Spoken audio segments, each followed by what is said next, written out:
Hello everybody and welcome to the wonderful wild world of The Witcher.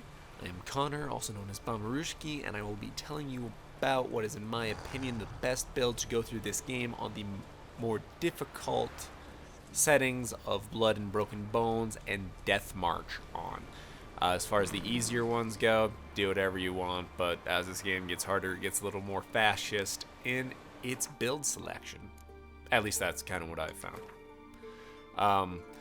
This particular build is all about signs, the Igni, Írden, and Qun signs in particular.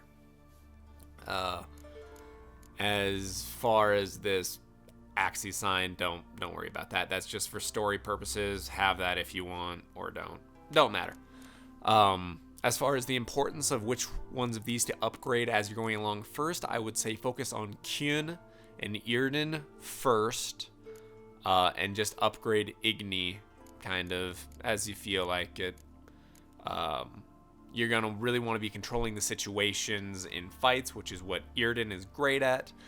Can slow people down when you put it on the ground. That's great. And this one, which kind of puts out like a little turret, I guess would kind of be the best way to describe it, that can stun even big, powerful enemies and just keep them stun locked, which is incredibly useful.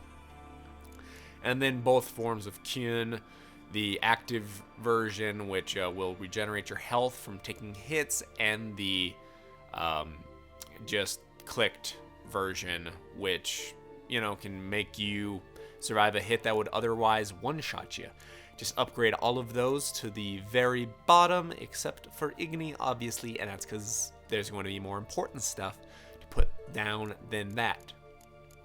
And that thing that is more important is the Griffin School technique, which is under the general skill tree and will be the one thing outside of signs that you will be taking.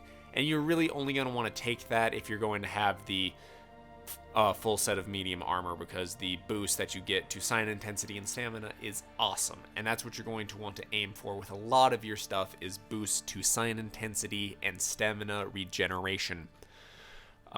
As far as what you're going to want to have for equipment, the Griffin set, both the swords and armor and everything, it's meant to be used with signs, and it's a medium armor. It's great. That's what you're going to want to use, plain and simple. I think you get the first set of it in Dragon Slayer, Grotto, and Velen. I'll have a video for that eventually, I swear. And then for runes for your swords, you're going to want to have at least one Velis rune, which just gives a general boost to sign intensity. And for your armor, just stuff that upgrades Qun, Igni, and Írden's intensity. Yep. And for crossbow, doesn't matter.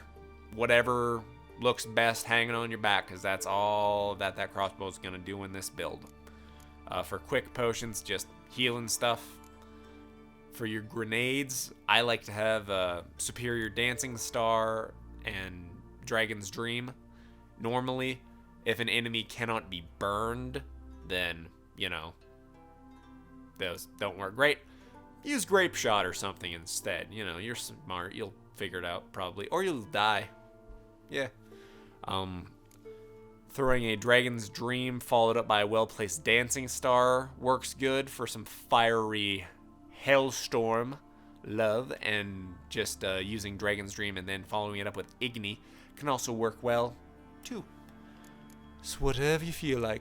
And then as far as the only thing that you're really going to ever have to use for combat situations outside of those items that I just showed you will be Petri's Philter, and you're really only going to want to use that in very hard fights, like if you have a particularly difficult contract, or you come across an enemy that is quite a bit higher leveled than you, that's what you're going to want to use. Particularly useful when you upgrade it to its superior form, where your signs will always apply their special effects. So for Igni, for instance, it will always burn. Enemies will always burn, and that will just stagger them in one place, and, there's nothing they can do. And I will be using that because I do have a particularly hard fight coming up here. Alright. With our little friend back there. So you're going to want to start this off, as with all hard fights with this. You're gonna want to cast Kyun. Then go ahead and have Dragon's Dream. Good to go. If I miss, I suck. I don't suck that.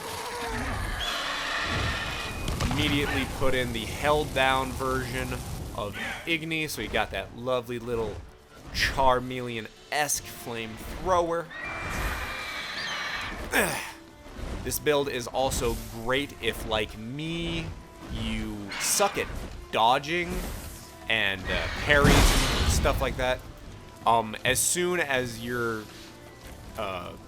Kyun shield goes down, put it back on immediately for a fight like this. Because this guy right here is 11 levels higher than me and very likely could one-shot me. And there you have it. 11 levels higher than me on Death March difficulty. Took him out without a scratch. Sure, I got hit, but that's what the Kyun shield is for. This enemy, I believe, is resistant to Yrden, which would normally slow them down, and the little Yrden turret symbol thing would have staggered most enemies, but this guy's a toughie. But hey, I hoped you liked that and found it helpful. I wish you luck with your harder playthroughs.